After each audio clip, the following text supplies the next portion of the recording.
I am a first-time candidate, but I am not a first-time public servant. In fact, I have actually been a public servant for the past 15 years of my career. First, I was a public servant for the state of Washington for a number of agencies, but then I decided to take a leap of faith and move to the municipal. And I have learned so much more about my district, my community, than I think I could have learned just, driving around. And so, first to tell you a little bit about myself, I grew up in Montana. I moved here in 2006, and the reason why we did that is because in 2004, Montana voted in a marriage amendment to their constitution, barring same-sex couples from marrying. My husband and I actually got together in 2004, and we spent the last 2 years of our college life in Missoula and Helena. Missoula for me, Helena for my husband. And we decided it was time to move to a state where we could be who we are and who we want and who we know we can be. Washington State gave us the right to marry. In 2008, we actually tied the knot in front of the state capitol, which was really great.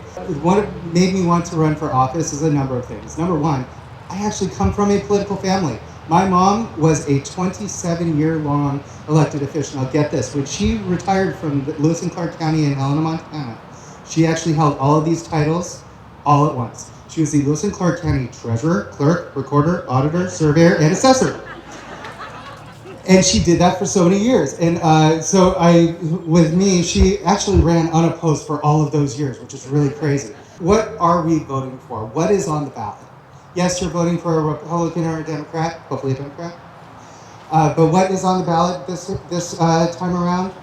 Unbelievably enough, is something we didn't think that we would have on the ballot this time, which is reproductive health. Reproductive health is on the ballot. Our family planning is on the ballot. I don't have children, but I will fight for every family in my district and for the state of Washington to be able to plan their family the way they want to, with any sort of method that they choose to use. Another thing that is on the ballot, and believe it or not, this is because reproductive health is on the ballot. Marriage is on the ballot. I don't know if anybody learned about Justice Thomas's concurring opinion. He actually said, yeah, no, we're going to go after the gay marriage thing next.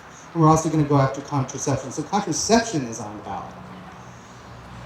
I started this campaign in February, and I was just thinking, I'm going to go out there and I'm going to build some roads and bridges.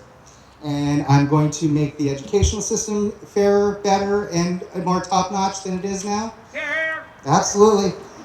But I never thought that I would be sitting here talking about the fall of Roe v. Wade.